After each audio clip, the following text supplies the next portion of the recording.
Have the eyes up in the dance street. You're right in the Global Council. Right here at AWF HQ, you know. Foundation Kings. Good for you, have a reasoning with it. And today I think I want to have the definitive reasoning on Marcus Garvey, the most Honourable Marcus Garvey. So, my lord, can you introduce yourself? Well, you done already done give me them big introduction there. I go by the name of Brother Minister, the founder and spokesman for the African World Federation, AWF. You know, also, you know, I'm the self-proclaimed one of the last real warriors, Garvey warriors on the earth in this time. You know, it's very important that I even mention about Garvey. A lot of people say, "Oh, about the minister, man, you always talk about Garvey and these things." And I say, yeah, sometimes it can be, he's always going on about Garvey. But at the end of the day, it's very important that we talk about this man, the legacy, you know, and continue the works that future generations will know of him too. Because that is the main important thing. That, you know, we don't have generations growing up and they don't know who this man is. They don't know the views and the philosophies and, you know, Garveyism on a whole. So, Brother Minister, you're fire. My lord, can you give us a history of Marcus Garvey? Just tell us some of the key chronology about Marcus Garvey so that just to get us up to speed on Marcus Garvey before we get into the deeper heights later on and reason where I know you'll be touching aspects where people don't know about, like his wife, his two wives, right?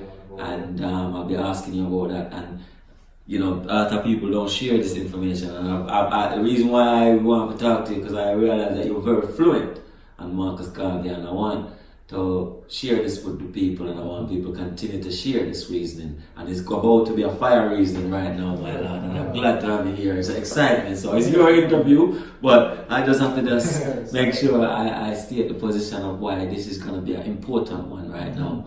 And I'm glad the energy and the forces of the ancestors have been with you, my lad. So anyways, can you give us a little history about Marcus Garvey? First things first, and everybody knows, or I should hope, that Marcus Garvey was born on the 17th of August in Jamaica, St. Anne's Bay. You know, I think that is maybe one of the reasons why Marcus Garvey isn't spoken about so worldwide. It's because he was coming from the island of Jamaica. You know, sadly, you know, Marcus Garvey ascended on the 10th of June in London, 1940 in London, and yeah, so that's the birth and the ascension day. But in general, Marcus Garvey was a man, you know, coming from, you know, what would be called the countryside of Jamaica. He comes from two parents. You know, he mentions his mum, you know, was very kind and very soft, but you know, he mentions his father was very militant. You know, even to this, you know, to the fact that, you know, he said that his father was born a slave. Also, I made mention of that. But you know, his dad had a separate place on the land that they lived, where he had a library, and Marcus Garvey said that was one of the most important things his father, you know, left or bestowed on him was the love of reading. However, you know, Marcus Garvey leaves school at the age of, I think, 14, and he heads to his uncle in Kingston, Jamaica, where he becomes a journalist, or he learns the trade to be a journalist, you know, a printer. You know, when he was there at a young age, he was already becoming political, even from that age. He left Jamaica and went and did a travel. He traveled the Caribbean, you know, went around the place, you know, just observing. The first place I think he went to was, I'm sure it was Costa Rica. If it wasn't Costa Rica, it was Panama. One of the two countries. He had another uncle that was in that country, and he left there to go and work there.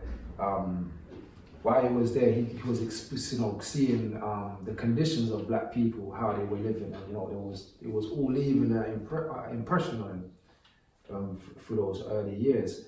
Then he travels to, I think the the most, I think what they said, or what he said is that when he was traveling from London, returning to, I think he was going to Jamaica, he was reading Booker T. Washington's book, Coming Up From Slavery. And, he said that's when it clicked in his head. That moment, he had that light bulb moment reading Booker T. Washington's book where he says, you know what, I'm gonna, where's the black man's where's the black man's men of high estates and the black man's White House and things like that. He said, I can't see that, I'm gonna help create this. So he goes back to Jamaica, I think in 1914, and he establishes the UNIA. In the initial stages, that he wanted to create a Tuskegee institution, which was what Booker T. Washington is famous for in America, setting up this university, education on the land, self-sustaining. They produce food, they produce bricks. Marcus Garvey, like that idea. I was saying that when Marcus Garvey was in London, where he came, they said that he was studying at Berwick, and he also wrote in the Oriental Review, I think it's called, which was a famous newspaper in London and the world at that time. He read Booker T. Washington's book on the way back to Jamaica, Coming Up From Slavery, and he said that in that moment when he read that book, he had they would say a light bulb moment when he said, well, you know what, I'm going to be a leader, a race leader. He said, where's the black man's army? And that famous quote that he says, where's the black man's men of, big affairs and things like that. And he couldn't see them, and he said, you know what, I'm going to help create this. So that at that point then, that's when he realized. So he's gone back to Jamaica in 1914, and he's established the UNIA, and the main purpose, for this at that time was to, establish a learning institution based on Booker T. Washington's Tuskegee Institution in Jamaica, in America. So that was his idea. Then he organizes it a little bit in Jamaica, and then he left to go to America. Why not in America? He becomes the phenomenal Marcus Garvey now. During, I think he arrives in America in 1916. So by 1918 to 1920, Garvey, or Garveyism, what we know as, is turned into a huge phenomenon. Is set off, like fire on trees and just burning down the place. And there's a few things that happened during that time that would have helped, people organize. So remember, you had the Jim Crow laws, you had the riots in America, the early riots, and all of these things. So the racial tension was really high. You had segregation laws, and Marcus Garvey was telling the people, you must do for self. So I'm trying to give people a quick overstanding of what the man is, but the man's work is so vast that it's very hard for me to do with so much information. But he sets up in America and he realizes why he's in America. He leaves Jamaica, comes to America to raise money to set up for the Tuskegee Institution.